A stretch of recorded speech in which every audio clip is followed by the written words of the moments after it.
Bueno, espero que se me escuche bien, los del fondo, espero que me escuchéis bien, porque son 2 horas la primera parte, un descanso y luego otras 2 horas. Si alguien se quiere mover, salir, lo que queráis, sois absolutamente libres, ¿vale? Deciros que mi intervención en estas jornadas se divide en una primera parte en la que voy a explicaros cómo realizar una guía docente, y la segunda parte está vinculada a una explicación, siempre yendo a aspectos prácticos de la orden de evaluación que afecta a las enseñanzas artísticas superiores. Deciros sobre la guía docente, advertiros que no voy a aportaros un método único y universal para hacer una guía docente. Voy a daros unas pautas y una interpretación que he hecho yo de la normativa, que ahora veremos. Hay un artículo que define los puntos que tiene que tener una guía docente, y bueno, estos puntos cada uno los puede interpretar de una forma personal. Yo he intentado hacerlo con el mayor rigor posible, y bueno, deciros que hay tantas guías docentes como docentes, o sea, cada uno puede, ahora veremos con la exposición que he sacado múltiples ejemplos, porque cada uno ha interpretado lo que dice la norma de una manera. Quizá me ha tocado de esta jornada la parte un poco más pesada, más de normativa. Entonces, bueno, voy a intentar hacerla lo más amena y lo más práctica posible para que lo podáis aplicar directamente. Sabéis que en noviembre del 2012 salió publicada una orden de evaluación que, según esta orden, pues los centros que imparten enseñanzas artísticas superiores pues deben tener a disposición del alumnado un documento público que es una guía docente. Entonces, esta guía docente es, aparte de que la normativa no la está exigiendo, el alumno la necesita. Es un material fundamental para el alumno para matricularse, para ver ofertas optativas, por ejemplo, o para moverse entre centros superiores. Por otra parte, la guía docente se ha convertido en un elemento decisivo a la hora de resolver una reclamación. Lo primero que va a pedir la inspección, si alguna vez hay una reclamación en segunda instancia, es la guía docente y su adecuación a los criterios de evaluación. Bueno, pues como os digo, antes de meternos en materia y ver esos puntos que nos dice la orden de evaluación que tiene que tener la guía docente, quiero hacer un poco de retroceso, ¿no? Volver y recordar de dónde venimos, ¿no? Para reflexionar por qué estamos hoy aquí pensando cómo hacer una guía docente, hacia dónde vamos. Deciros que las enseñanzas artísticas superiores de Andalucía, que ahora mismo tienen las especialidades de danza, música, arte dramático y diseño, de momento no están en la universidad, no sabremos qué pasará en un futuro, pero en cualquier caso, al igual que la universidad, estamos dentro de lo que se conoce como el Espacio Europeo de Educación Superior. Y eso hace que nuestra historia se remonte a 1998, cuando en la Sorbona miembros de la Comunidad Económica Europea, concretamente Francia, Alemania y Reino Unido, se reunieron y hicieron una declaración que es el preludio de lo que todos conocemos como Declaración Bolonia. Esta Declaración Bolonia pretendía una Europa influyente y competitiva a nivel intelectual, cultural y social. Claro, para hacer una Europa competitiva a ese nivel intelectual era necesario potenciar la movilidad entre el alumnado y el profesorado. Por lo tanto, tienen que buscar un nexo de unión. Ese nexo de unión es el crédito, European Credit Transfer System. Es una unidad de medida, básicamente, y es un punto de referencia que además organiza conceptualmente el trabajo de un alumno en una parte presencial y no presencial, que ahora veremos que es fundamental reflejar en una guía docente. Dentro de ese crédito, deciros que la guía docente sirve como instrumento para reflejar esos créditos. Es como digo aquí, un documento, un formato normalizado de los programas de estudio, que potencia esa movilidad tan fundamental y que elimina los obstáculos a la hora de que un alumno, por ejemplo, de Alemania, pues quiera venir a estudiar a nuestros centros. Cuando definimos una guía docente, es fundamental recordar que se trata de una planificación detallada de las asignaturas basadas en esos principios del Espacio Europeo de Educación Superior. La guía docente no es una programación didáctica como muchos de nosotros estamos acostumbrados a hacer. Es diferente. Tiene que expresar de forma clara y coherente aprendizajes que el alumno tiene que adquirir. Por otra parte, tiene que prestar especial atención a dos aspectos fundamentales: competencias, no objetivos, competencias, y una ponderación de ese tiempo y esfuerzo que el alumno necesita para llevar a cabo el aprendizaje. Por otra parte, es un elemento que la guía docente tiene que facilitar la comparatibilidad, es decir, si alguien, como os decía, si alguien en Italia quiere venir a estudiar aquí a una escuela de arte, bueno, cuando se hagan una escuela superior de diseño, tendrá que poder, viendo la guía docente, saber más o menos lo que va a recibir aquí. Por otra parte, recordaros que la guía docente es un documento abierto y flexible. No es algo cerrado que yo dejo hecho y no lo vuelvo a tocar. La guía docente es susceptible de ser modificada. Además, es resultado de la coordinación, de una coordinación entre equipo directivo, departamento y más compañeros. No es, como os digo, un documento que yo me encierro en mi casa, diseño y ya está. No, es resultado de una colaboración. Y como os decía, no hay un proceso lineal en su producción. Sabemos todos que los centros pues tienen una realidad, ¿no? Hay interinos, hay comisiones de servicio y claro, un profesor cuando llega evidentemente querrá hacerle modificaciones a la guía docente que había. Sin embargo, hay que procurar que las guías docentes estén a disposición del alumnado, que sean públicas. Para recordaros un poco la normativa, también aquellos que la quieran reflejar en la guía docente, porque se puede hacer, la normativa actual que hace referencia a la evaluación en las enseñanzas artísticas superiores nace de la LOE, la Ley Orgánica de Educación. Concretamente, la referencia más directa a la evaluación, de donde nace todo, está en el artículo 46.2, que dice lo siguiente: dice, la evaluación se hará en el contexto de la educación superior española, con la participación del Consejo Superior de Enseñanzas Artísticas. Este Consejo Superior de Enseñanzas Artísticas es el equivalente al Consejo Superior de Universidades. Y bueno, este consejo decide muchos aspectos. Por ejemplo, aprueba máster, decide normativa que después se va a ir generando, es fundamental. A partir de la ley orgánica nace una serie de reales decretos.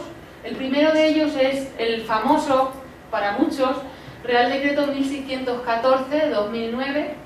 Este Real Decreto es el que, como sabéis, bueno, pues, tiene una serie de artículos que bueno, están derogados por una sentencia del Tribunal Supremo. Sin embargo, hay muchos de sus, o la mayoría de sus artículos siguen intactos y están en vigor. Entre ellos el artículo 4 hace referencia a la evaluación y es el que nos estructura nuestras enseñanzas en créditos europeos.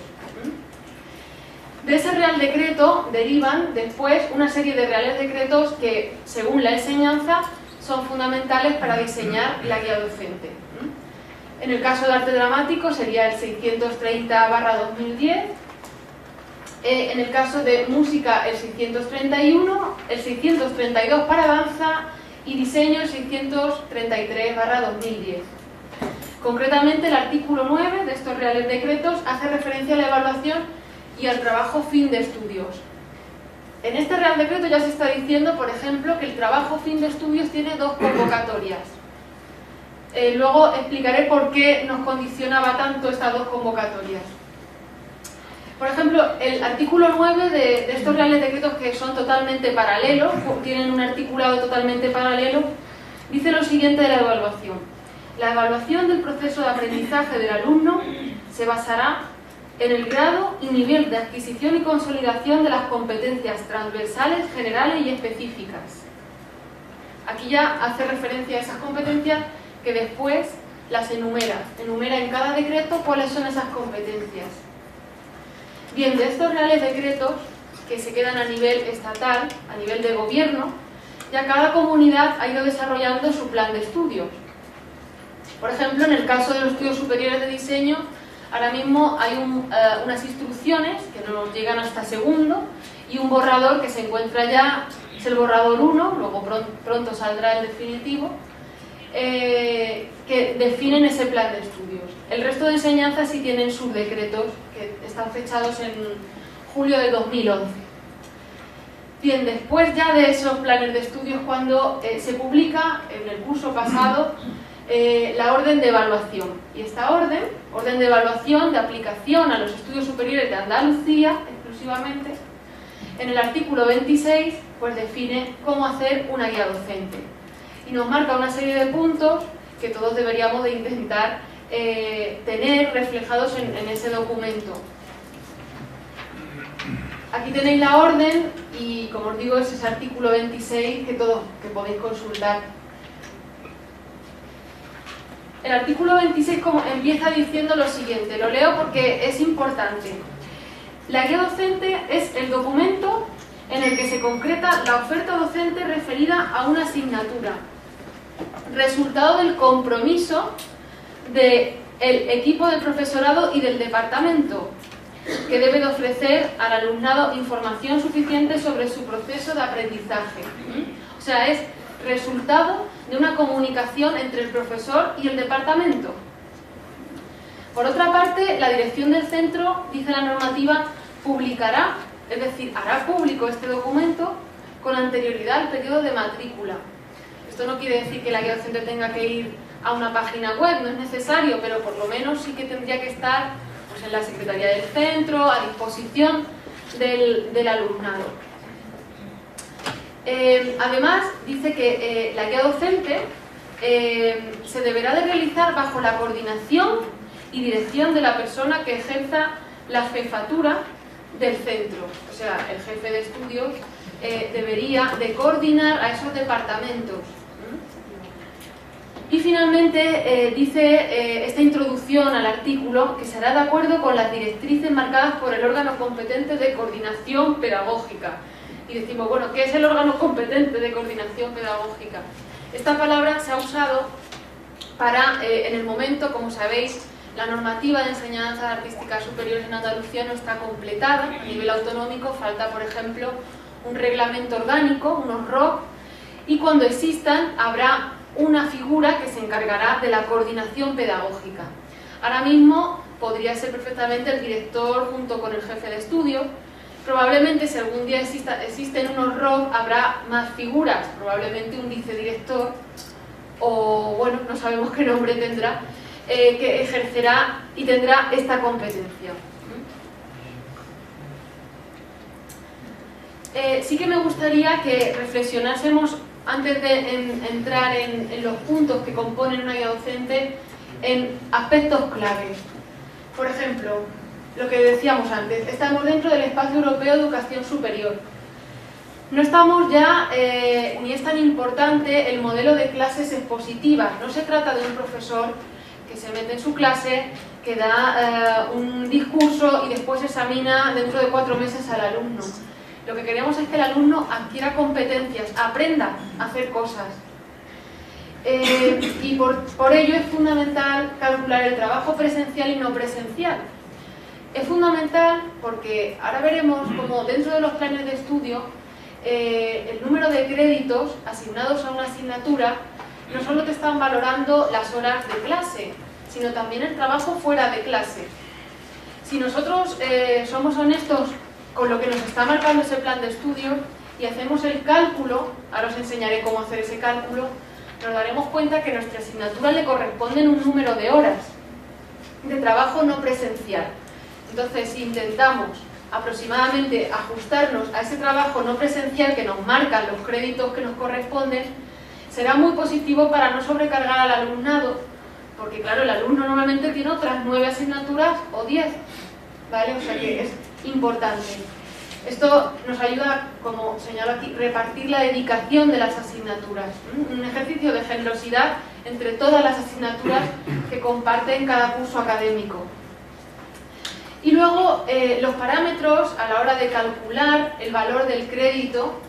Es importante, en Andalucía el crédito corresponde a 30 horas de trabajo del alumno. Digo en Andalucía porque si alguna vez os trasladáis o marcháis a otra comunidad, este dato puede cambiar, es un dato que se puede modificar. También el curso completo en Andalucía de cada año académico tiene 60 créditos, en total 4 años académicos, 240 créditos que el alumno tiene que completar para tener un título superior. Entonces, antes de continuar, vamos a ver cómo se calculan esas horas presenciales y no presenciales. Como os digo, porque es fundamental insistir en que la enseñanza ya no es únicamente un elemento, es algo discursivo, no. La enseñanza es que el alumno adquiera competencias. Bien, aparte de ese dato de que un crédito equivale a 30 horas, otro dato que tenemos que revisar anualmente y que es fundamental es el número de semanas lectivas que tenemos. Este dato cambia anualmente y para saberlo anualmente pues tendríamos que consultar una nota informativa que se genera desde la Dirección General de Ordenación y Evaluación Educativa que marca el inicio y el fin del calendario lectivo. Por ejemplo, este año el curso, como sabéis, todos los que estáis aquí, comienza el día 23 de septiembre y finaliza el 20 de junio. También nos dice que los semestres concluyen el 7 de febrero. Bien, esta nota informativa, hago un inciso, esta nota informativa y la normativa que estoy citando van a estar a vuestra disposición en la web del CEP de Granada, por si luego queréis consultarla o descargarla. Bien, retomando el calendario, vemos que si contamos el número de semanas desde el 23 de septiembre hasta el 20 de junio nos da un total de 39 semanas, a las cuales le tenemos que restar 3 porque son semanas vacacionales. Por lo tanto, tenemos 36 semanas lectivas, ¿vale? Nos quedamos hasta ahora 30 horas de crédito, 36 semanas lectivas para el curso 13-14. Ahora vamos a ver un par de ejemplos de cómo calcular las horas que componen un crédito. Sí que os aviso que en las carpetas que tenéis, que os ha repartido el CEP, hay al final, al lado del cronograma, una pequeña, creo que tiene fórmula para calcular el valor del crédito, creo recordar, que siguiéndolo básicamente obtenéis los mismos datos que yo voy a explicar ahora, ¿vale? Por si alguno se pierde o luego lo quiera aplicar a su guía docente. Bien, por ejemplo, estamos en los estudios superiores de arte dramático. Este es el plan de estudios, realmente es paralelo al del resto de enseñanza. Vamos a situarnos en una asignatura estándar, caracterización, ¿de acuerdo? Caracterización en el plan de estudios, que de arte dramático es el 259/2011, tiene 6 créditos y 3 horas lectivas semanales, HLS, horas lectivas semanales. Bien, con estos datos, ¿de acuerdo? 6 créditos, 3 horas, 36 semanas, que hemos visto que es lo que tiene este año el calendario académico, comienzo a calcular las horas totales que tiene esa asignatura, las horas totales que componen esa asignatura. Tendríamos entonces que multiplicar los 6 créditos de la asignatura por 30, el número de horas por crédito que tiene en Andalucía. Nos da un total de 180 horas anuales. De estas 180 me tienen que salir ahora dos partes. La parte presencial y la parte de trabajo personal, de estudio, que como digo es tan importante para no sobrecargar al alumno y para temporalizar después las actividades fuera del aula. Bien, 180 horas anuales, hasta aquí bien. Y ahora, para calcular las horas presenciales, este dato es fácil. Si tengo 36 semanas lectivas y tengo 3 horas lectivas semanales, multiplico 36 por 3. Ya tengo las horas presenciales, las horas en el aula, las horas además que el docente va a estar en clase. Para saber el trabajo personal, el trabajo de estudio del alumno, siendo, como os digo, honestos con lo que nos ha marcado el plan de estudios, tendríamos que restar 180 horas anuales menos 108 horas presenciales. Lo que me da el total de 72 horas de estudio, de trabajo fuera del aula, para todo el año. Si os ponéis a reflexionar, no es mucho tiempo. Con 72 horas realmente, en todo el año, muchas cosas no le puedes mandar al alumno, en esta asignatura concretamente. Ahora vamos a ver un ejemplo de todo lo contrario. De música, por ejemplo. En música, el plan de estudio de instrumentos sinfónicos, por ejemplo, en la asignatura técnica e interpretación del instrumento voz, que es la que correspondería al instrumento principal, por ejemplo, clarinete, ¿no? Nos marca lo siguiente: 22 créditos para esta asignatura y 1,5 horas lectivas semanales. Esto quiere decir que es una asignatura que tiene mucho valor en crédito, pero muy poco horario lectivo presencial en el aula. Si aplicamos esta misma fórmula, si aplicamos esa y multiplicamos esos 22 créditos por las 30 horas que componen un crédito, la asignatura tiene una barbaridad de horas, 660 horas anuales. Bien, pero claro, presenciales realmente, 1,5 horas lectivas semanales multiplicado por 36 semanas es muy poco. 54 horas presenciales. Para calcular el trabajo personal de estudio, al restar 660 menos 54 nos da 606 horas de estudio. Quiere decir que el alumnado que cursa un instrumento, por ejemplo, como he dicho, clarinete, tiene un trabajo de estudio personal fuera del aula muy grande, una inversión de tiempo muy grande. A lo mejor, pongo un ejemplo, podríamos encontrar todo lo contrario. Una asignatura como grabado, me la estoy inventando, pero podría ser grabado, imaginaros, que tenga muy pocos créditos para trabajo personal, casi todo el tiempo sea en el aula. ¿Por qué? Se entiende que el alumno en casa no tiene ácido, no tiene tórculo y por tanto solo puede trabajar en el aula. Aquí os pongo el cálculo, este mismo cálculo, pero del modelo de Asturias. En Asturias el crédito vale 25 horas. Os lo he puesto un poco para que os deis cuenta de que es un número, un dato que cambia, un dato que no es fijo y que si alguna vez os trasladáis tendréis que revisar. Bien, para empezar a construir nuestra guía docente sobre la mesa, como digo, también voy a parar un momento y voy a decir que va a ser todo lo que os estoy dando, va de lo más básico hasta el final, porque no sé en qué nivel estáis vosotros. Sé que algunos centros tienen la guía docente, sé que otros la están revisando y sé que algunas personas o algunos centros pues todavía no la han empezado a hacer. Entonces vamos a ir de 0 a 10, ¿vale? Material que necesitamos para hacer la guía docente. Bien, importante tener esos reales decretos que os he comentado, reales decretos de enseñanzas, que os podéis descargar de la web del CEP. Y dentro de esos reales decretos, el anexo 1 es el que hace referencia a competencias generales, transversales y específicas. El anexo 2 y 3 es el que hace referencia a las materias de formación básica obligatorias de especialidad con sus descriptores.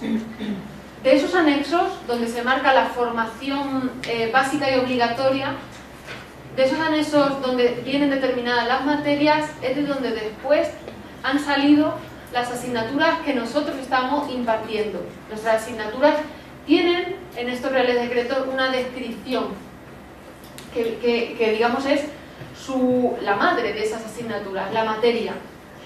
Bien, estos reales decretos los ha diseñado y redactado el Ministerio de Educación, ¿vale? Es a nivel estatal, es de aplicación para todos. Después, ya a nivel autonómico, cada comunidad diseña el plan de estudios de sus enseñanzas. Concretamente, ya situándonos en Andalucía, tenemos los decretos de planes de estudio, que para danza sería el decreto 258, 259, para arte dramático, 260 para música. Y actualmente diseño tiene las instrucciones de 27 de febrero de 2013, que ya tienen primero y segundo. Aunque por ahí hay un borrador que es bastante, bueno, que también es bastante fiable, aunque puede sufrir modificaciones. Dentro de estos decretos, el anexo 1 es en el que tendremos reflejadas las materias, asignaturas, horario, créditos. El anexo 2, los contenidos y competencias. Y el anexo 3, criterios de evaluación. Los criterios de evaluación ya no es como en la programación didáctica, ya no los inventamos, los tenemos que coger de ahí, los tenemos que coger de ese anexo 3. Bien, aquí está los puntos, del A hasta el K, los puntos que tiene una guía docente según el artículo 26 de la orden de evaluación. Nos dice que tenemos que reflejar estos puntos. Vamos a ir viendo uno por uno en qué consisten y vamos a ver ejemplos. Como os digo, yo los he interpretado de una forma personal, cada uno puede entenderlos de otra forma. Pero sí que voy a intentar e insistir en que por lo menos la forma en la que los vais a ver hoy reflejados cumple con la normativa y bueno, sobre todo que no tengáis nunca un problema pues, con inspección o con una reclamación. Ese casi es mi objetivo en esta ponencia, ¿no? Haceros práctico toda esta información. El punto A de la normativa, del artículo 26 que nos define la guía docente, dice que tendremos que hacer una identificación de la asignatura y la llama tabla en la que se especifiquen todos estos elementos. La denominación es el nombre, tipo de asignatura es si es de formación básica, si es obligatoria de especialidad o si es optativa. Esta información a muchas guías docentes que he corregido les falta y bueno, te lo pide la normativa, ¿no? En el caso de diseño lo tenéis fácil porque en vuestras instrucciones de febrero creo que eran, lo tenéis reflejado, pero en el caso de música, danza y arte dramático, esa información del tipo de asignatura está en el Real Decreto. En el 630, 31 y 32, como os he dicho, las materias, tenéis que buscar la materia de vuestra asignatura y os dice si es de formación básica, si es de la especialidad, si es optativa ya no hay duda, sencillamente se pone optativa aquí. Materia a la que se vincula, tenéis que buscar la materia a la que pertenece esa asignatura, la especialidad, no hay duda aquí, sería vuestra especialidad, número de créditos, número de horas lectivas y la prelación. ¿Qué es la prelación? También es un dato que le falta a muchas guías docentes que he revisado. Es básicamente si la asignatura es llave o no es llave para cursar otras. Este dato es muy importante porque si la asignatura es llave o no para cursar otras, se refleja en las guías docentes. No se refleja en ningún otro documento del centro. Entonces, a veces nos hemos encontrado situaciones, por ejemplo, un profesor de interpretación de segundo, pues no quiere que el alumno curse esa asignatura porque no ha aprobado interpretación de primero. Pero es que el alumno tiene derecho a hacerlo porque no han reflejado en ninguna parte que esa asignatura era llave, la anterior era llave para cursar esta. Entonces, importante que defináis la prelación. Sí que os comento como modelo que conozco centros, por ejemplo la RESA de Madrid o el Conservatorio de Atocha también, tienen tablas a nivel de centro, lo han construido en el centro, con la prelación que existe entre unas asignaturas y otras. cuando hablas de prelación, ¿qué pasa? ¿Que queda a nivel del centro? Lo decidís... ¿Decide el centro? ¿Te contesto? Vale. Mira, la prelación, como os he dicho antes, la guía docente no es un documento que haces solo, sino que la guía docente la construyes con tu departamento bajo la coordinación de un equipo directivo. Entonces se ha ido decidiendo por todos y se refleja en la guía docente. Si queréis, también, como sé que todo esto va a generar muchas dudas, al final de la ponencia voy a dejar un rato para que me hagáis todas las preguntas que queráis, ¿vale? El calendario también es definir si se trata de una asignatura semestral o anual, ¿vale? Y en qué cuatrimestre está. Y el horario siempre y cuando sea posible. A lo mejor no podéis especificar las horas exactas, pero sí podéis poner horario de mañana o de tarde. Aquí, por ejemplo, he extraído de esas instrucciones de diseño del 27 de febrero el anexo 1, donde vienen definidos la mayoría de estos datos que acabo de nombrar. La asignatura, la materia, si es de formación básica o obligatoria de especialidad, el número de créditos, las horas lectivas. Todos tenéis esos datos en ese anexo 1. Esto es un ejemplo, ¿vale? Voy a poner muchos ejemplos de esa identificación de la asignatura. Lo he puesto porque esta persona ha incluido, además, es una optativa, y ha incluido un resumen del cálculo de horas totales, presenciales y del trabajo personal. Bien, el punto B nos dice muy escuetamente la normativa que incluirá una descripción y contextualización de la asignatura en el marco de la titulación. Claro, esto es bastante abierto. Aquí he visto modelos, bueno, desde incluir una introducción, esta asignatura va a tratar de tal, lo que queráis, o también a veces incluso se cita, lo veo bastante acertado, se cita el descriptor de la materia de la que parte la asignatura. Por ejemplo, la asignatura de caracterización, es una asignatura de arte dramático, su materia, que es diseño del personaje, pues dice todo esto, dominio de las herramientas, no lo leo todo, pero ¿de dónde sacamos el descriptor de la materia? Pues, como decía, de esos reales decretos. A ver si quiere abrir. Bueno, este no lo quiere abrir, ya. Saldría el real decreto y dentro de él el descriptor. También aquí podéis incluir el marco legislativo, es otra opción. O bien conocimientos previos, imaginaros que se trata de una optativa que habla de, no sé, un dominio de un programa informático o de AutoCAD, imaginaros. Bueno, pues sería necesario algunos conocimientos básicos de informática. Esto ya es una cosa opcional. Este caso, por ejemplo, es de una asignatura de Historia de las Artes del Espectáculo que ha situado la asignatura relacionándola con otras teóricas de la especialidad.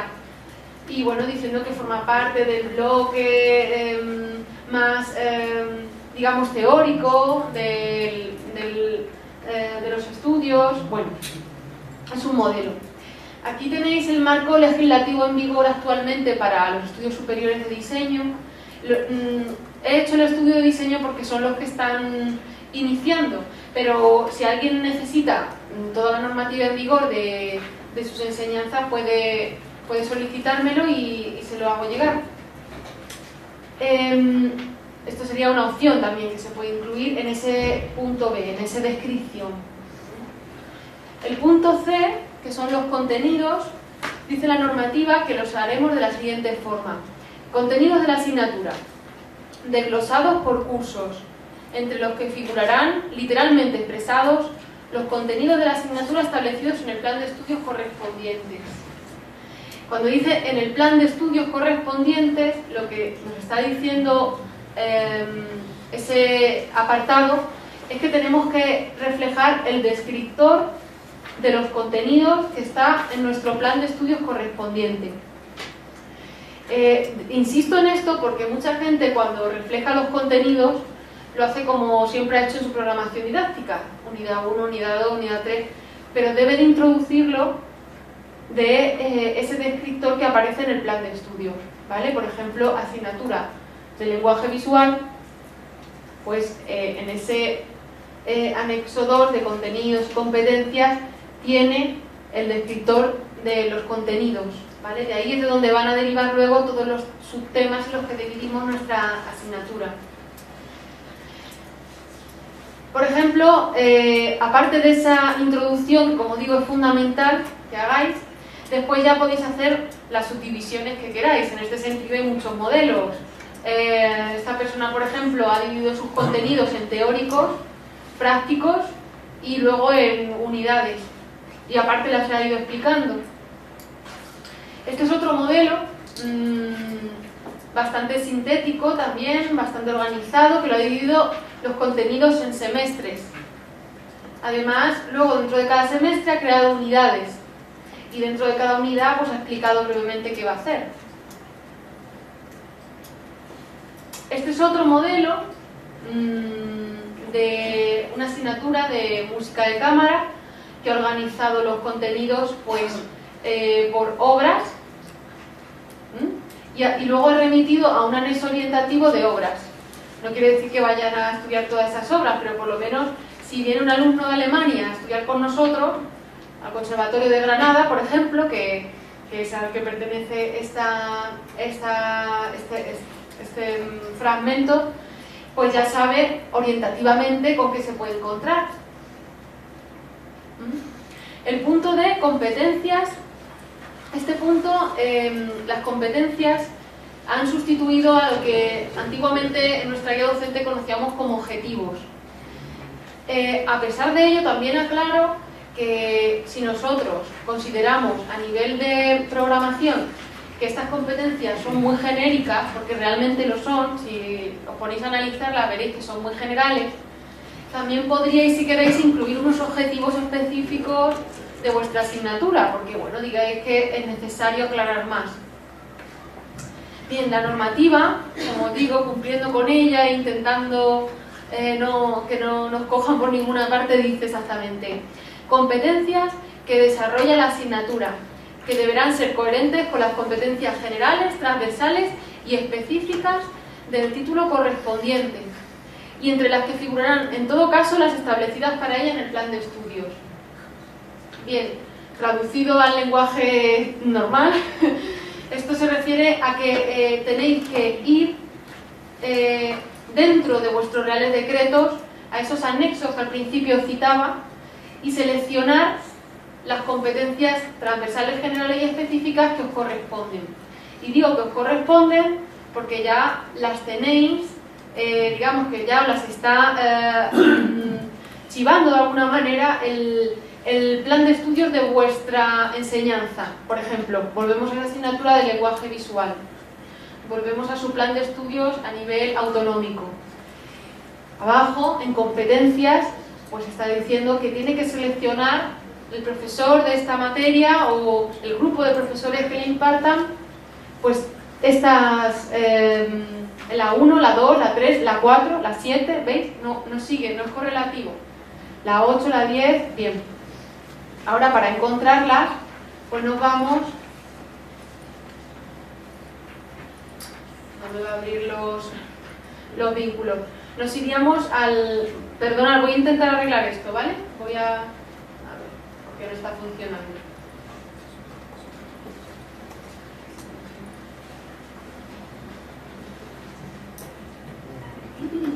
Un momentito.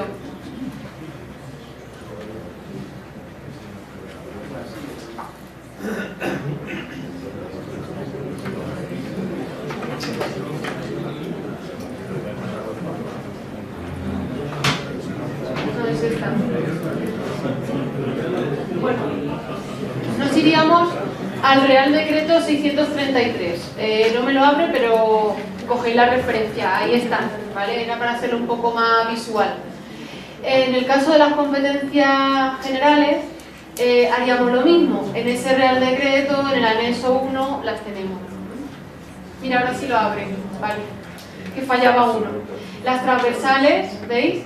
Las generales, lo que ocurre es que no están numeradas. Las tendríamos que numerar nosotros a mano. 1, 2, 3, 4, 5, 6, 7, 8 y ir a buscar cuál corresponde a la que me está diciendo el plan de estudios. Aquí, por ejemplo, en las específicas, igual, dentro del Real Decreto, al final, competencias específicas. Y luego, algo que no incluye no veo muchas veces que se incluye, pero que es muy interesante, es el perfil profesional. El perfil profesional no lo pide la normativa, que lo pongamos, pero yo creo que es muy bueno incluir porque es cómo a nivel profesional va a salir preparado el alumno, qué competencias profesionales va a poder desarrollar cuando termine esa titulación. Entonces, a nivel de vender los estudios, creo que está muy bien reflejarlo en la guía docente.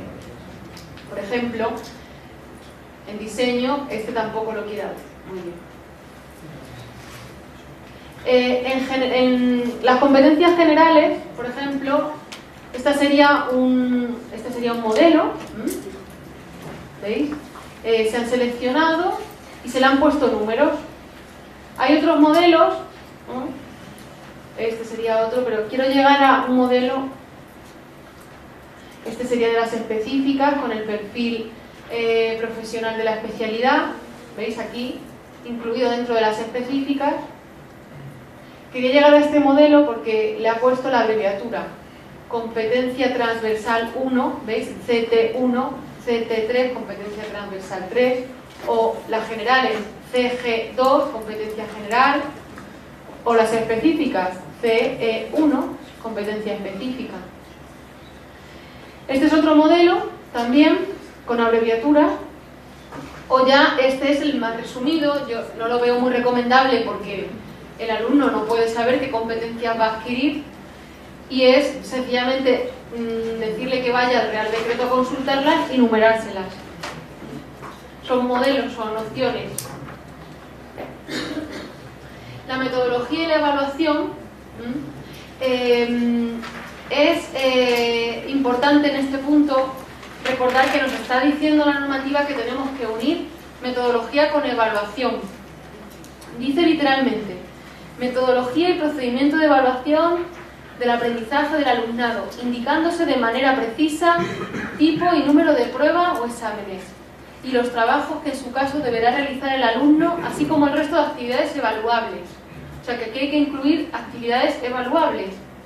Y aparte, el artículo nos dice cuáles son esas actividades evaluables.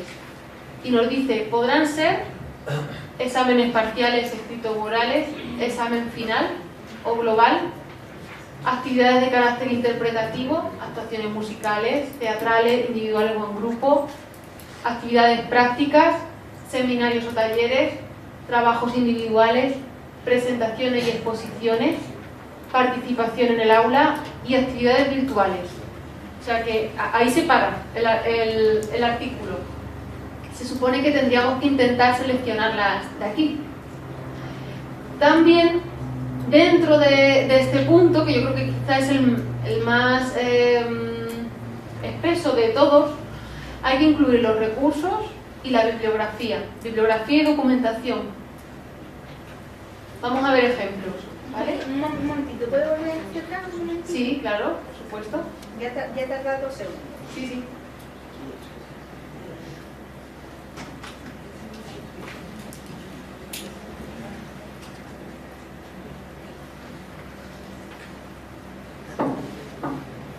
De todas maneras, si alguien está interesado en una parte concreta, que me pida el material y se lo hago llegar después. ¿Continúo? Sí. Bien, como os digo, metodología y procedimiento de evaluación están unidos, están relacionados. Aquí vemos un modelo, por ejemplo, en el que la metodología se ha dividido en clases teóricas, clases prácticas donde hay este tipo de ejercicios, ¿vale? Luego incluso se habla de la enseñanza no presencial y la tutoría. Y se ha puesto descripción y ejemplos de actividades. Este es un documento que os recomiendo a todos los que estéis un poco perdidos en esta parte de evaluación, que se llama Guía para la Evaluación de Guías Docentes. Lo podéis buscar en internet, es un documento digitalizado que tiene, creo que es muy práctico porque tiene un montón de técnicas de evaluación y su descripción, para qué sirven, cómo se realiza. Es muy útil, vamos, si alguien está o quiere inspirarse, es muy útil. Corresponde, lo publica la Universidad Jaume I de Castelló, es de la Comunidad Valenciana.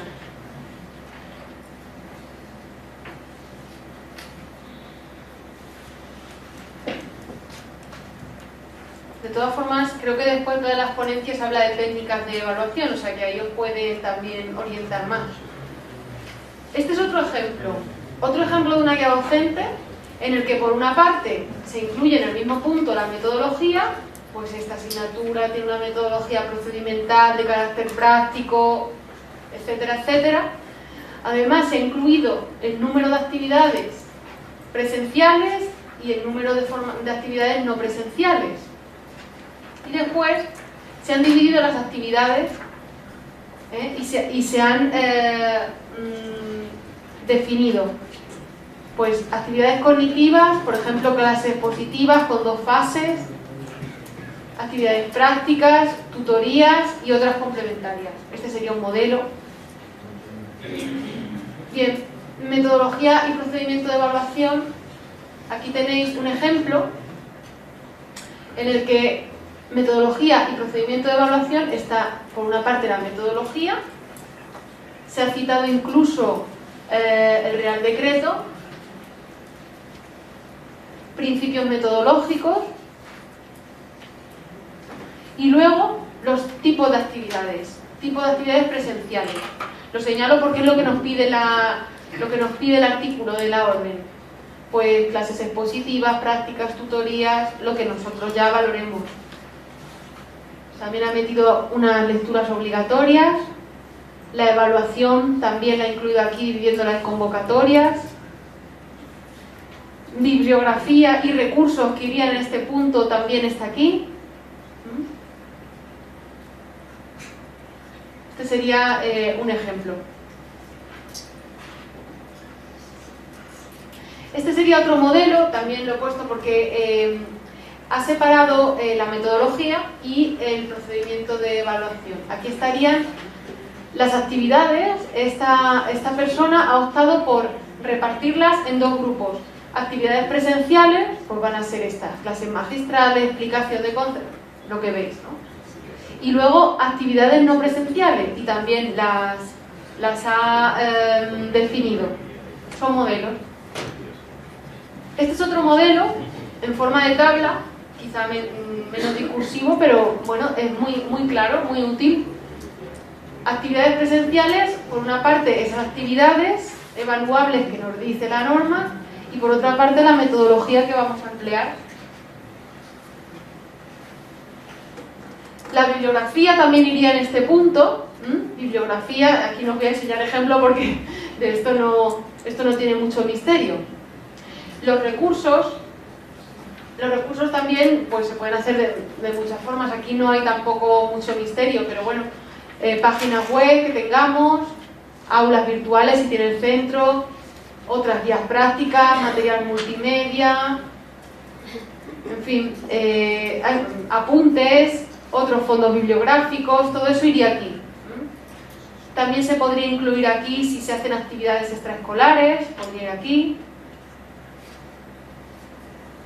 Este es otro modelo de recursos en el que los recursos se han repartido entre aquellos recursos que se emplean en las clases teóricas y las clases prácticas.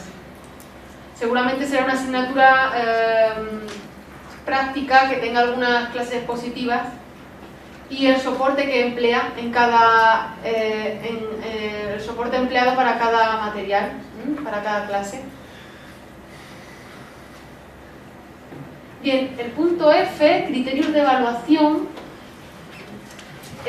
también es un punto a revisar que normalmente te encuentras representado de muchas formas. Dice la normativa Criterios de evaluación desglosados por cursos, que serán objetivables y medirán el grado de aprendizaje alcanzado por el alumnado en relación a capacidades establecidas en las competencias de la asignatura.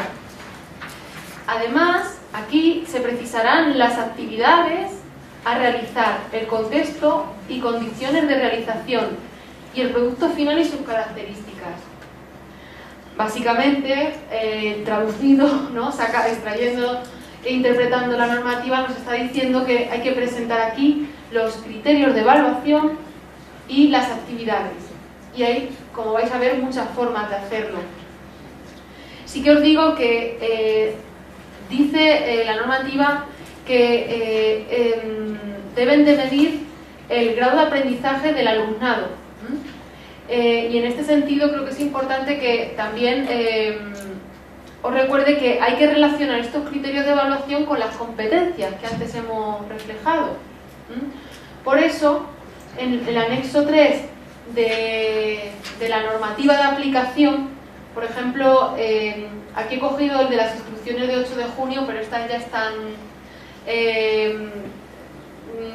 derogadas por las del 27 de febrero, porque son de diseño, que, bueno, un poco para el que poneros un poco en historia, primero salieron unas instrucciones con el curso de primero, después salieron unas instrucciones con primero y segundo, el plan de estudios, y este curso académico saldrá ya su plan de estudios definitivo. Pero en el caso de danza, música y arte dramático, sí tienen en sus planes de estudio correspondientes, en el anexo 3, sus criterios de evaluación generales, transversales y específicos. Y de ahí los tenéis que seleccionar, no los tenéis que inventar. Los tenéis que seleccionar intentando que estén en relación con las competencias generales, transversales y específicas que antes habéis relacionado mirando vuestra asignatura. ¿Veis? Por ejemplo, este sería el anexo 3. Es el anexo 3 para todas las enseñanzas. Criterios de evaluación transversales, y vienen numerados, generales y específicos. Aquí quiero aclarar que si, por ejemplo, en mis competencias transversales yo tenía la 1, la 2, la 3 y la 4, aquí no tengo que poner el 1, el 2, el 3 y el 4. No tienen por qué ser en los mismos, ¿vale? Este es un ejercicio personal de cada uno, que tendrá que leerlos y ver cuáles cree que son aquellos criterios de evaluación que a través de las competencias que tiene relacionadas se van a cumplir. Es muy importante este punto, porque es uno de los que primero se miran cuando hay una reclamación en la asignatura. Se analizan estos criterios de evaluación. Entonces no tienen por qué coincidir. No tienen por qué ser coincidentes en número, me refiero. O sea, el 1 que has puesto antes, de competencia general, no tiene por qué ser aquí el 1 de criterio de evaluación general. E incluso a veces tú puedes considerar que con el criterio de evaluación 1 pues están cubriendo a lo mejor 3 competencias generales, por ejemplo, ¿vale? Este es un modelo, un ejemplo. Son formas de presentarlo. Se ha citado en primer lugar el decreto de aplicación de planes de estudio donde está esta información, y después pues se le ha puesto CET1, criterio de evaluación transversal 1. En lo general es igual, CEG1, criterio de evaluación general 1. La normativa no es necesario citarla, estos son modelos, Este es otro modelo, yo creo que también bastante sintético, muy resumido, es muy claro, ¿no? Refleja exactamente lo que dice la orden de evaluación, criterios y actividades evaluables. Criterios de evaluación, pues aquí están, generales, transversales y específicos. En las actividades evaluables se las define: observación directa, participación, realización de una reseña, exposición. Bueno, era una asignatura de literatura, para que un poco os situéis. Pero ya te está diciendo exactamente qué actividades va a evaluar. ¿Qué instrumentos de evaluación va a usar? Pues un cuaderno del profesor, apuntes, observaciones, ¿vale? Y en el caso de la reseña, pues un registro de la nota de esa exposición, etcétera. Este, la verdad es que es muy buen ejemplo, está bastante unido todo. Este es otro modelo, esta es una guía docente que pertenece a la Escuela de Arte Dramático de Asturias. La he extraído porque en Asturias cuentan con una persona, me parece muy valiosa, que es, se apellida Ventimilla, es uno de los, bueno, de las personas que mejor controlan este tema del Espacio Europeo de Educación Superior, y es una persona que, bueno, controla muy bien todo este tema del trabajo personal y del trabajo en clase. Y las guías docentes de Asturias pues están revisadas un poco por esta persona, ¿no? Han pasado, no todas han pasado por sus manos, pero sí que él pues suele dar ponencias y suele explicar cómo hacerlas.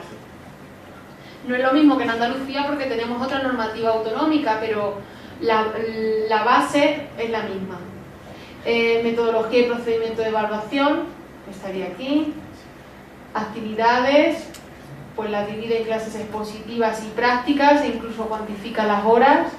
Esto no es necesario. A lo mejor esto es demasiado para nosotros porque creemos que puede suponer que nos pillamos demasiado los dedos, ¿no? Pero esta persona se arriesga, controla tanto que tiene claro que va a emplear este tiempo. Tutorías.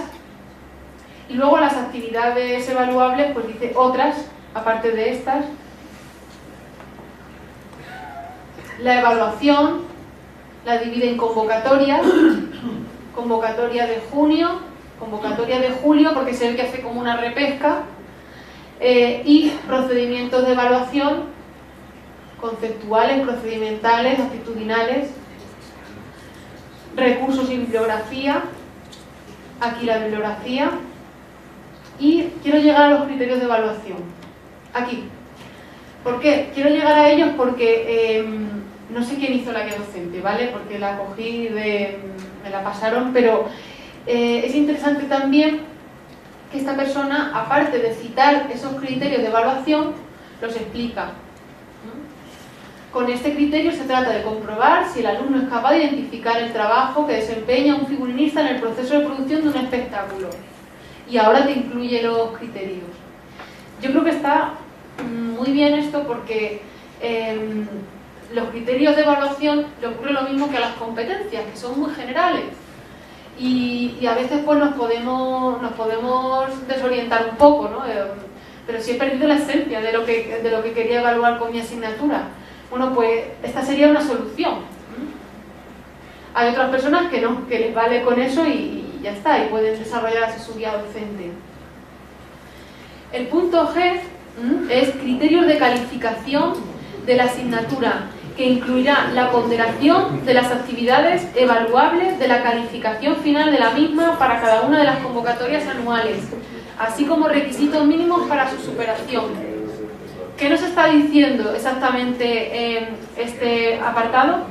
Tenemos que reflejar la ponderación de esas actividades evaluables, cómo las vamos a calificar, y requisitos mínimos para su superación.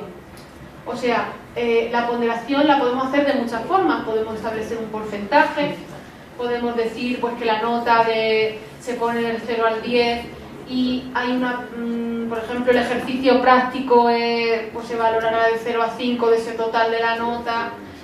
Es el reparto que vamos a hacer de la calificación. Cómo el alumno tiene que consultar su guía docente y saber de dónde va a salir su nota.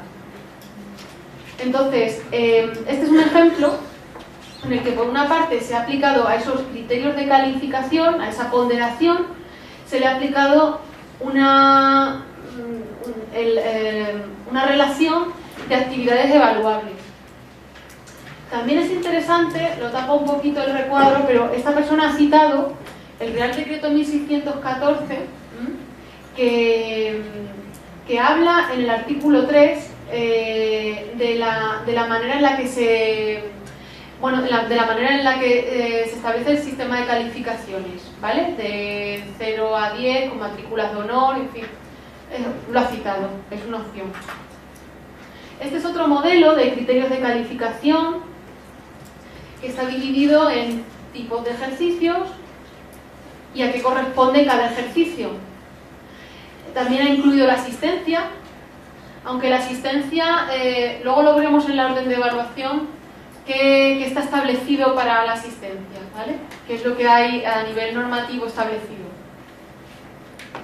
La puntualidad, por ejemplo, es interesante lo que incluye aquel alumnado que entrega los ejercicios pasa a dar la hora y fecha de entrega de los trabajos, perderá el 10% de la nota total del cuatrimestre. Bueno, le está diciendo que eso como está incluyendo ya para decir, bueno, si entregáis fuera de fecha, pues podéis hacerlo, pero perdéis esto, ¿no?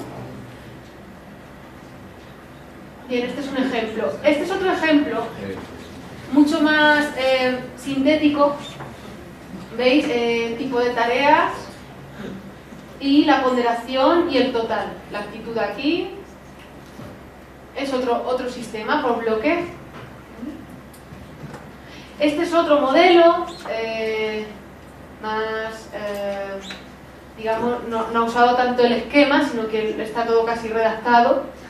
Pues en la primera convocatoria la nota se dividirá en un 20% para esto, un 25% para esto, divide en porcentajes, ¿no? Pero lo hace todo escribiendo. También interesante que establece aquí el porcentaje de faltas, pero este dato que podéis incluir en vuestras guías docentes lo tenéis que consensuar con el equipo directivo. No es un dato que cada profesor pueda decidirlo. Como os digo, luego lo explico en la parte de evaluación. El punto H de la normativa nos dice que las guías docentes tienen que tener un calendario o en su caso cronograma. O sea, o un calendario o un cronograma. Aunque también os digo que a veces se ponen las dos cosas. Un calendario o en su caso cronograma de aplicación de las distintas actividades evaluables de la asignatura para cada una de las convocatorias, así como de publicación de los resultados obtenidos por el alumnado. Y aquí hay cientos de modelos, podéis encontrar en internet, yo os voy a enseñar ahora algunos. Hay modelos, por ejemplo este, que es quizá demasiado, bueno, es un modelo. Tiene mucho, divide en bloques, número de semanas lectivas, número de clases, R recuperación.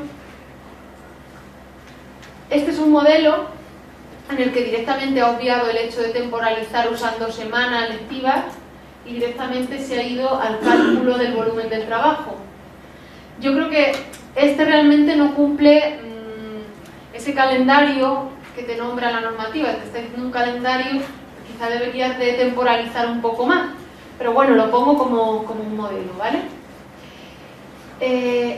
Por ejemplo, este llega quizá hasta el punto de incluso definir la primera semana situada en el calendario académico, va del 27 de septiembre al 1 de octubre y vamos a dar esto, la unidad 1.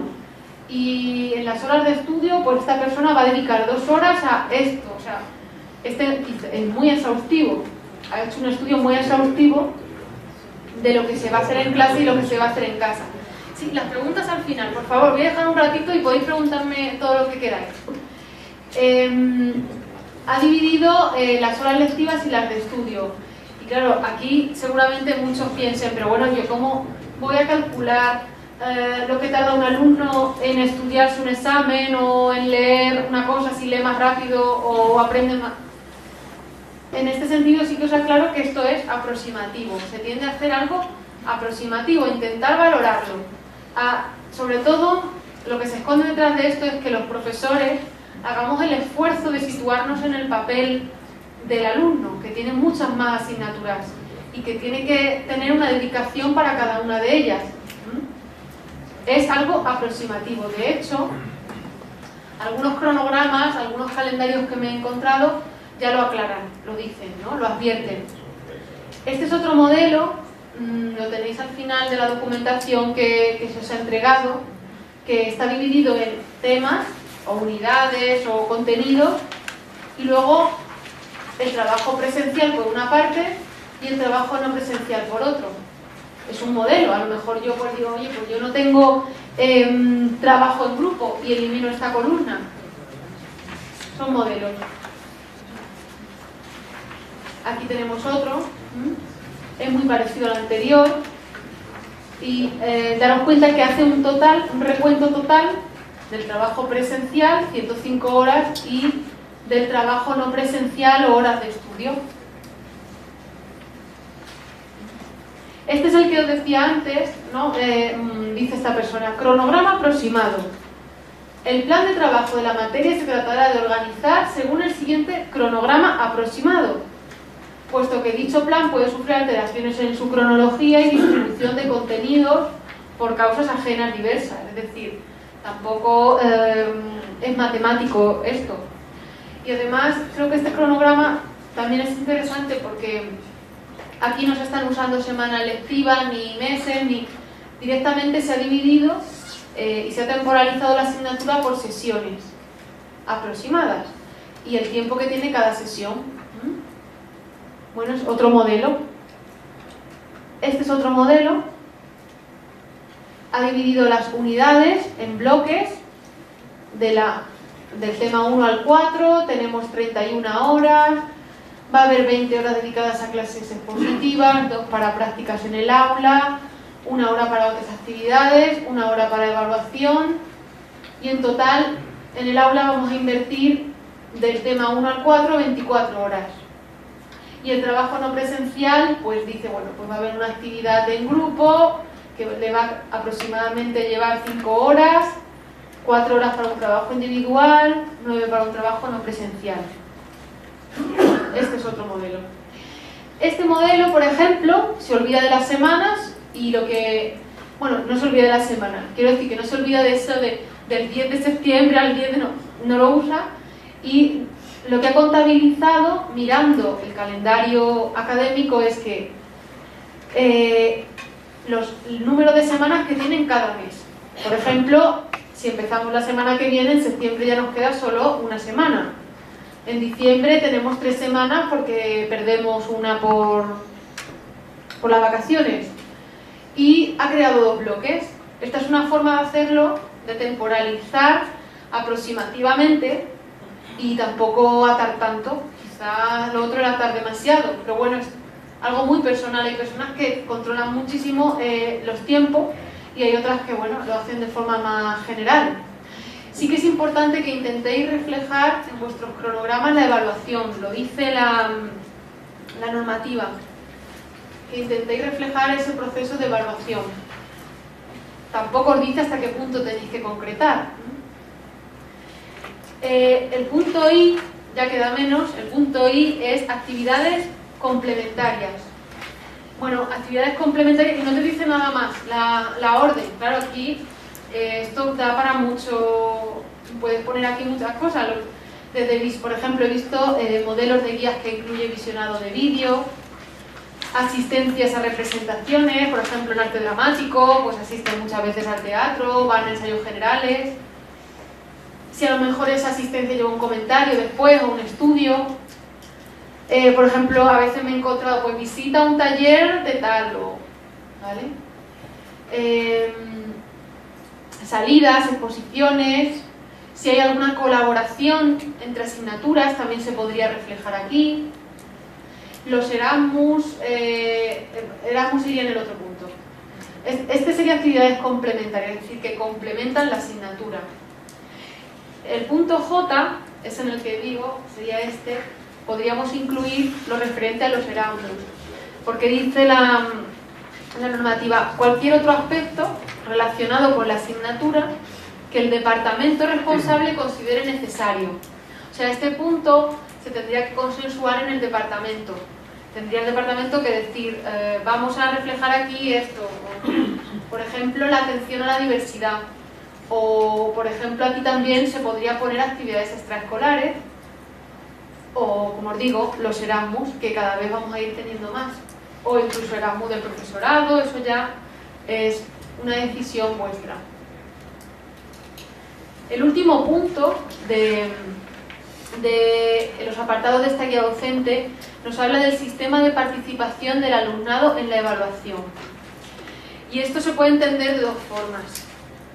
Desde que el alumno participe en la autoevaluación o en un modelo de evaluación de alguna forma, hasta la evaluación, que yo creo que es lo que pretende sobre todo, la evaluación del propio profesor.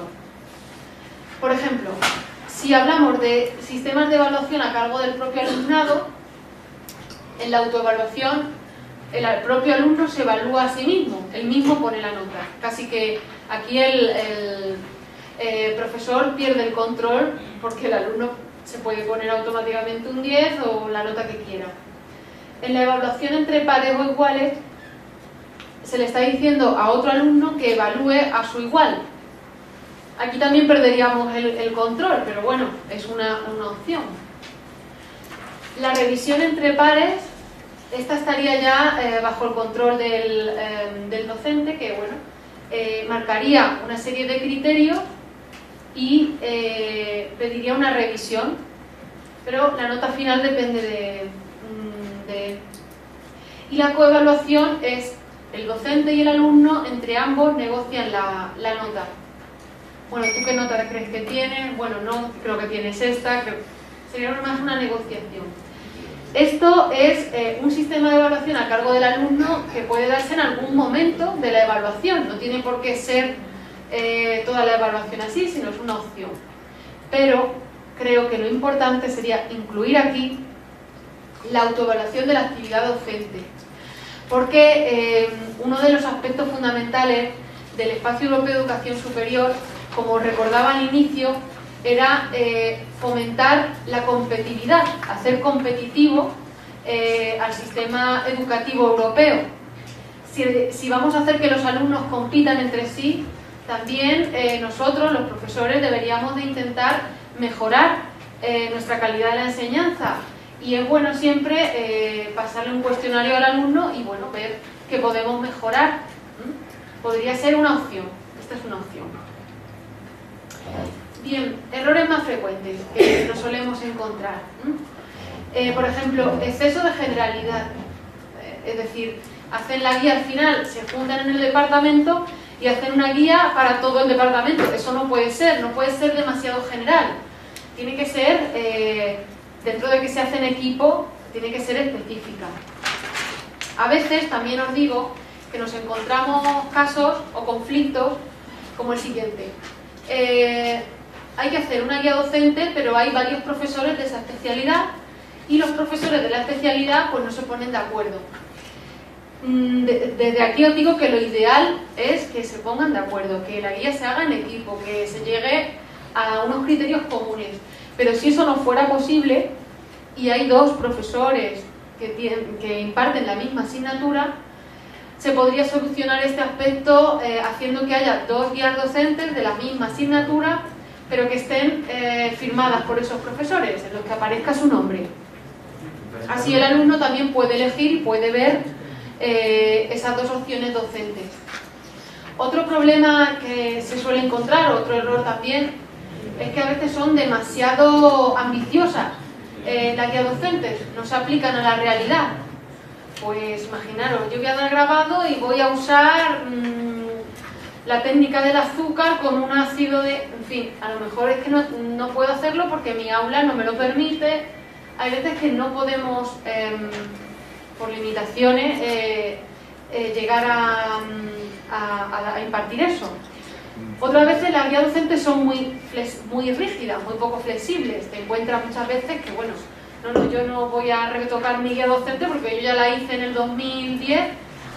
Eso no puede ser. La guía docente, como os he dicho, es un documento que está vivo, que está en progresión, que está en constante perfección.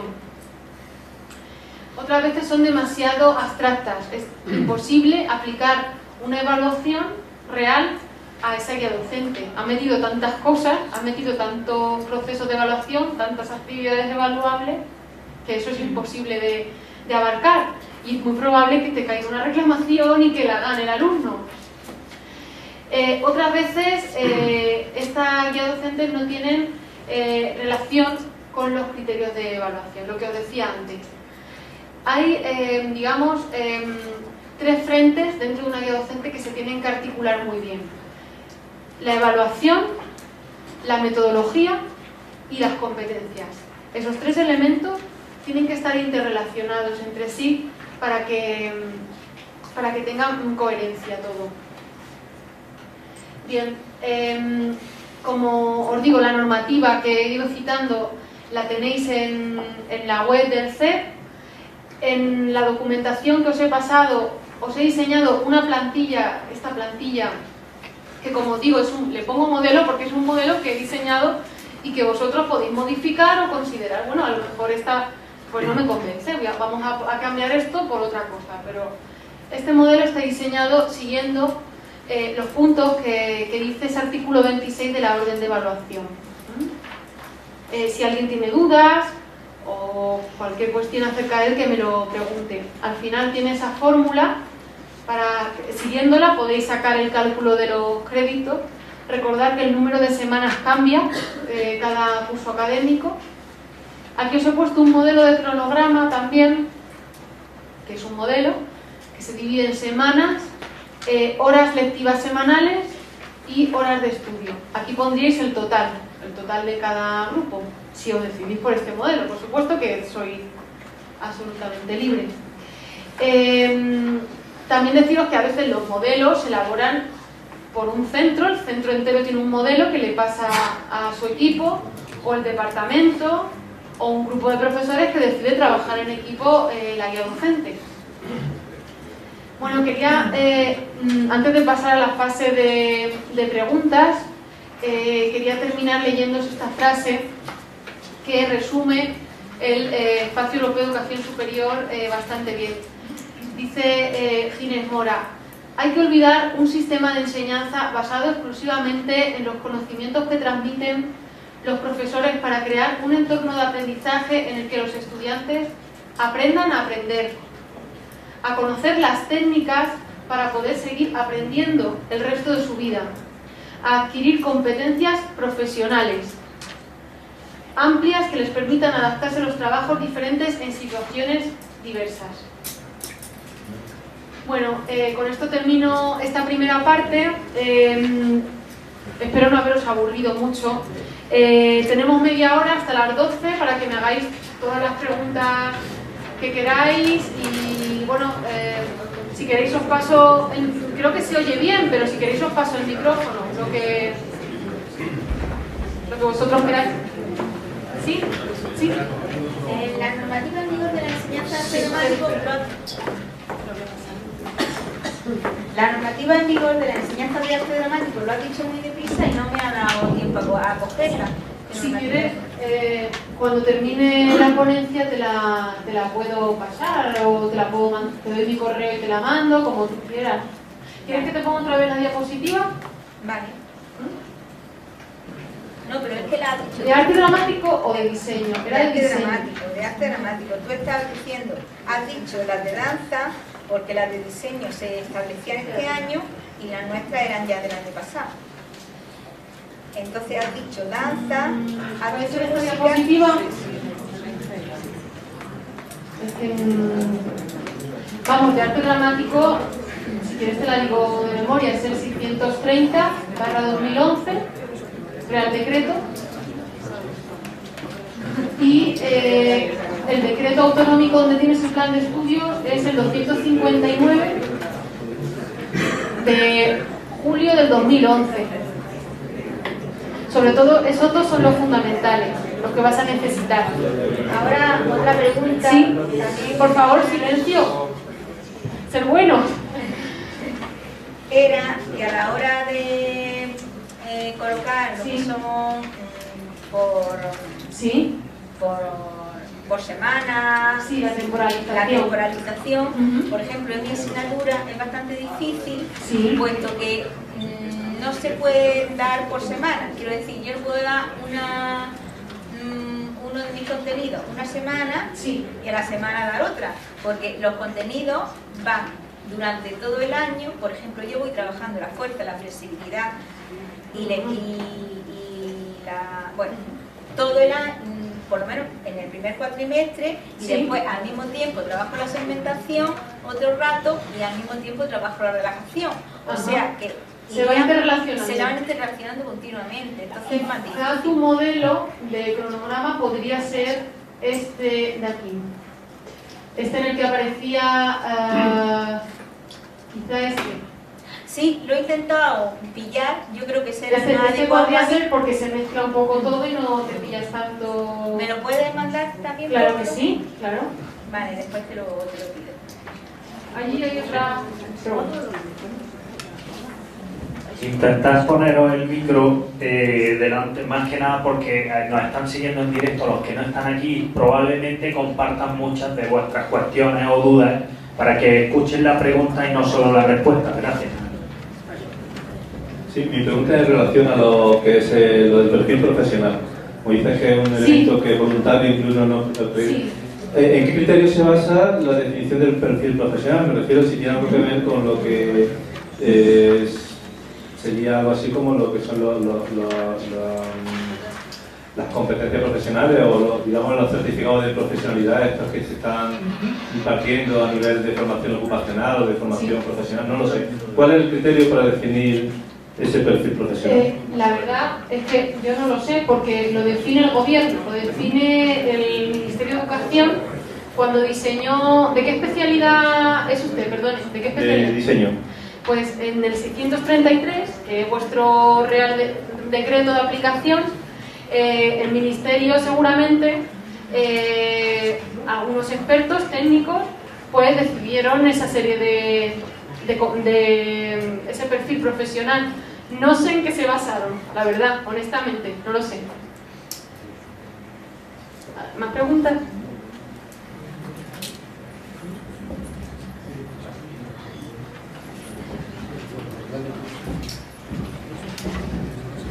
Nosotros ya tenemos el supuesto de asignaturas pendientes.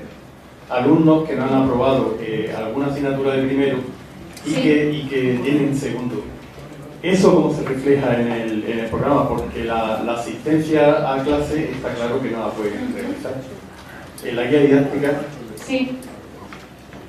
Bueno, podrías incluir en el apartado de evaluación, sería una opción, en la parte de evaluación, tanto en la metodología y actividades evaluables como en criterios de evaluación, eso dependería ya de vosotros, podrías incluir que para aquel alumnado que se encuentre con esa asignatura pendiente y le coincida el horario, pues se establecerá lo que vosotros decidáis en equipo, bien unas horas de tutoría, o bien directamente ir al examen, o bien en caso de que veáis que hay una incompatibilidad total de horario, a veces he visto que se les da un guión para superar la asignatura y que se lo puedan ir preparando al margen.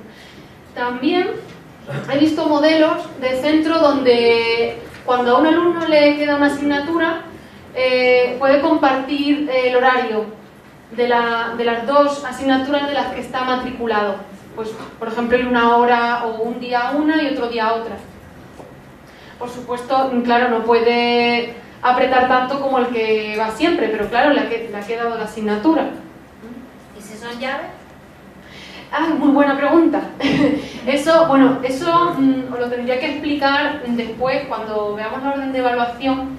Os voy a explicar cómo funciona el tema de las asignaturas llave. Podría estar, te respondo ya, podría estar matriculado en las dos, pero hasta que el profesor de la asignatura que es llave no le apruebe, el otro no le puede poner la calificación. Por ejemplo, el trabajo fin de estudios, la normativa dice que para ser evaluado del mismo tienes que haber superado todas las asignaturas.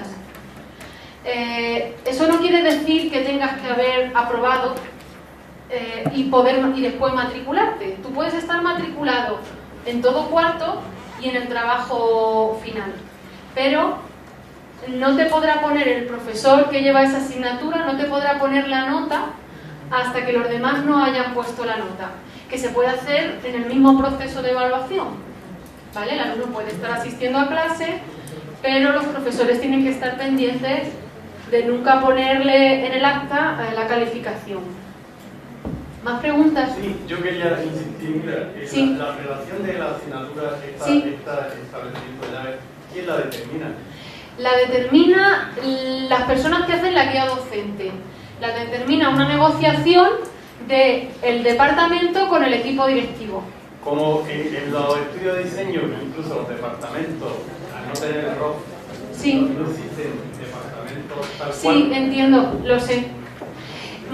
A ver, el tema de diseño es complejo, es una realidad compleja, una realidad difícil que tenéis ahora mismo, y es que, claro, como estáis impartiendo estudios superiores de forma transitoria y experimental en escuelas de arte, no tenéis departamentos creados.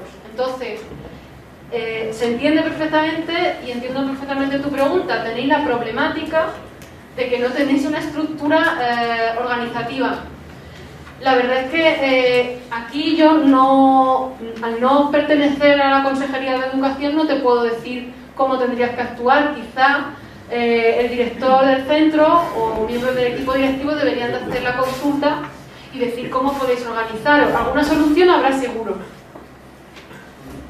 Y al hablar de la identificación de la asignatura, Sí. en algunas guías que he observado viene también lo del horario de tutoría. Sí. La tutoría, como tampoco nosotros Tampoco la tenemos tenéis. en horario, en fin, no sé si debe de aparecer, si no A debe de ver. aparecer. La tutoría en todos los estudios superiores, en música, en danza, en arte dramático, te digo cómo es su situación. La situación actual es que como no hay un horror, no está reflejado en un horror las tutorías. El horror es donde se refleja la tutoría. Entonces ellos las tienen reflejadas pero fuera del horario lectivo. El día que los tengáis, pues no sé si se incluirán formando parte del horario lectivo, y en ese caso pues ya se metería como, no sé, si una hora lectiva semanal, no lo sé. Ajá, gracias.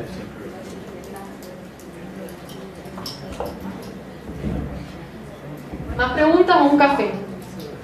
Por aquí.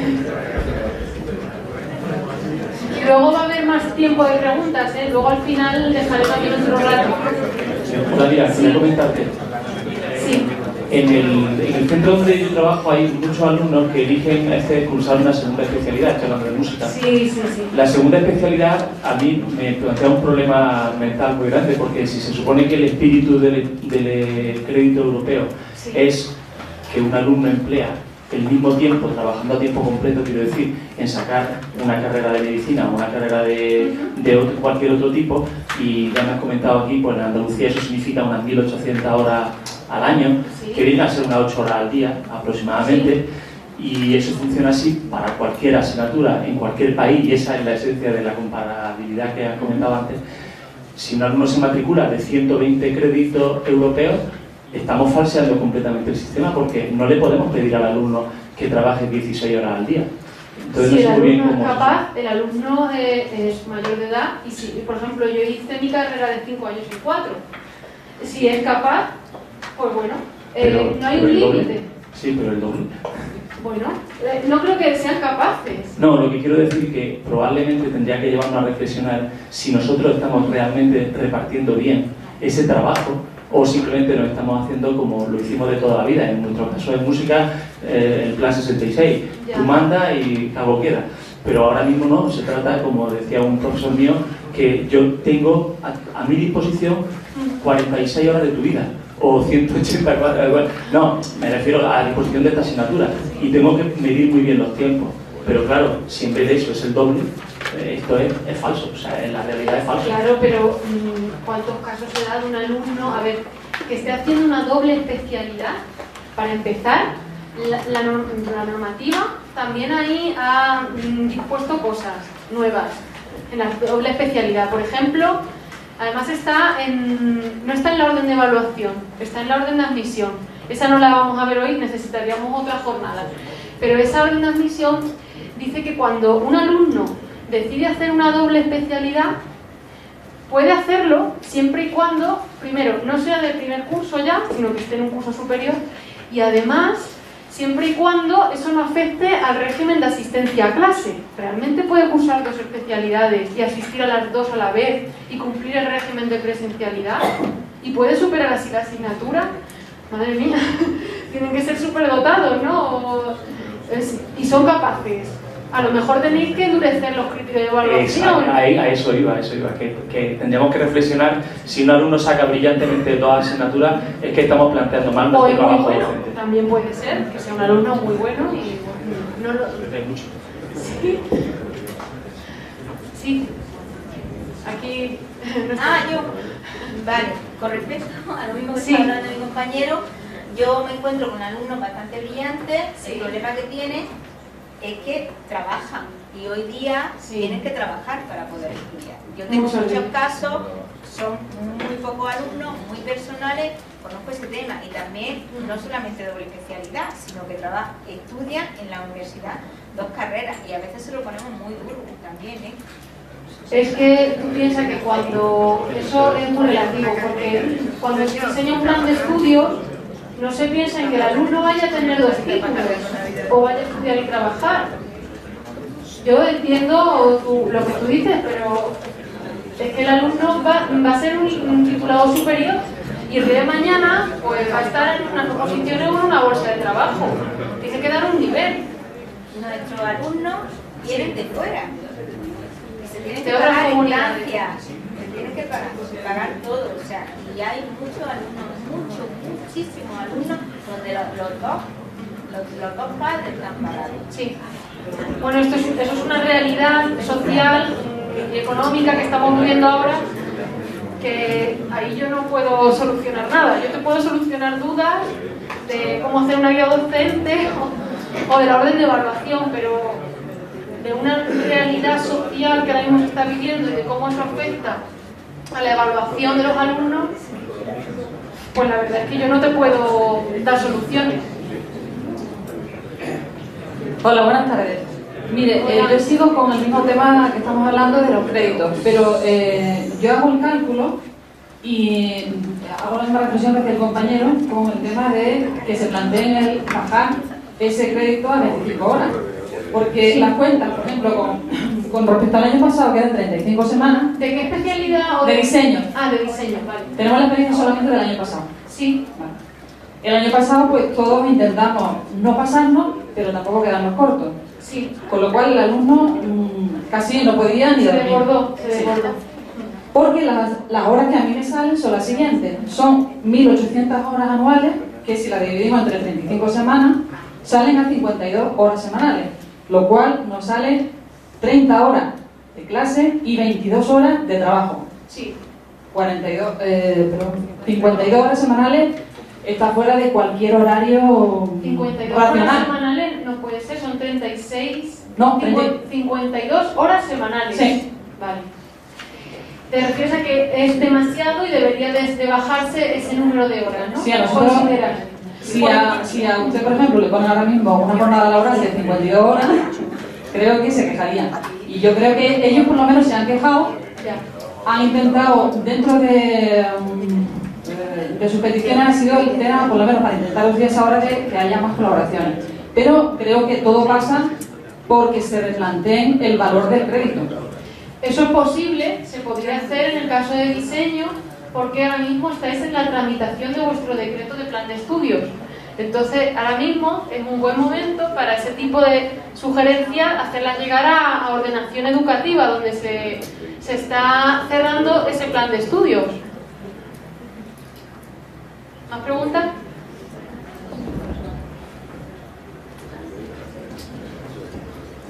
Perdona, el tema de... Ahora, después ¿vale? Aquí. Mira, un comentario sobre la doble Sí. especialidad.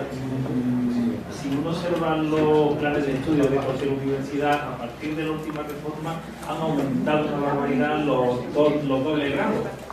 Estudiar 2 grados simultáneamente. Sí. Todo esto va relacionado con el tema del mercado de trabajo. Es más, hace poco tuve un profesor inglés, tuvimos un simposio con él y comentaba que ya los están obligando a estudiar doble especialidad incluso en centro artístico.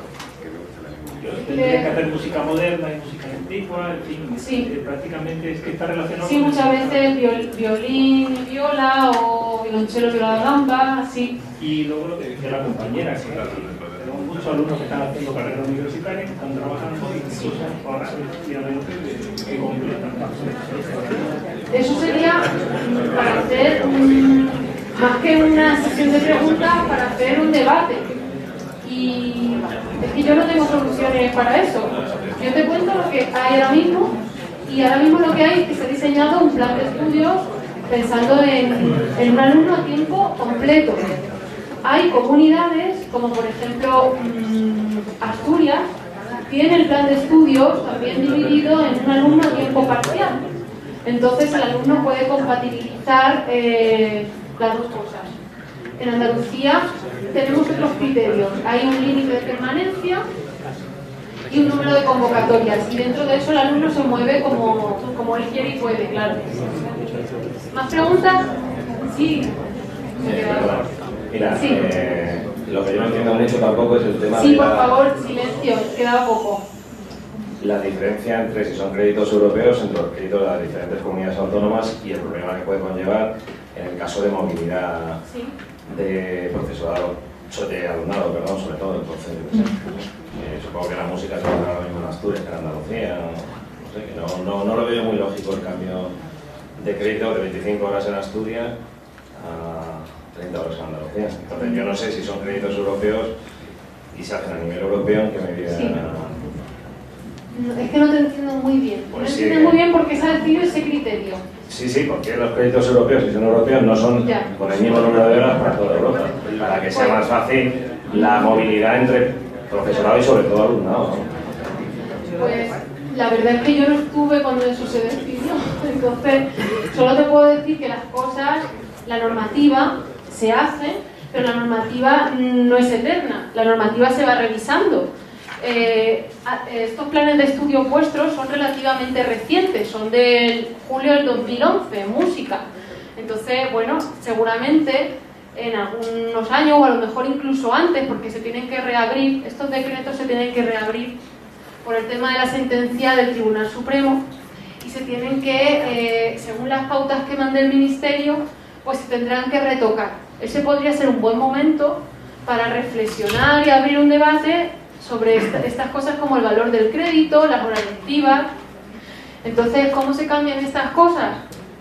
Pues sugiriéndolo, pidiéndolo al organismo competente en materia de ordenación educativa, que es en la Consejería de Educación, ordenación educativa. Tú podrías hacer un estudio o una reflexión y solicitar que por favor, si alguna vez, o que por tales motivos, si alguna vez se retoca la normativa, pues se tenga en cuenta esta realidad con la que habéis chocado al estar en este sistema. Podría ser una solución. De mí no depende.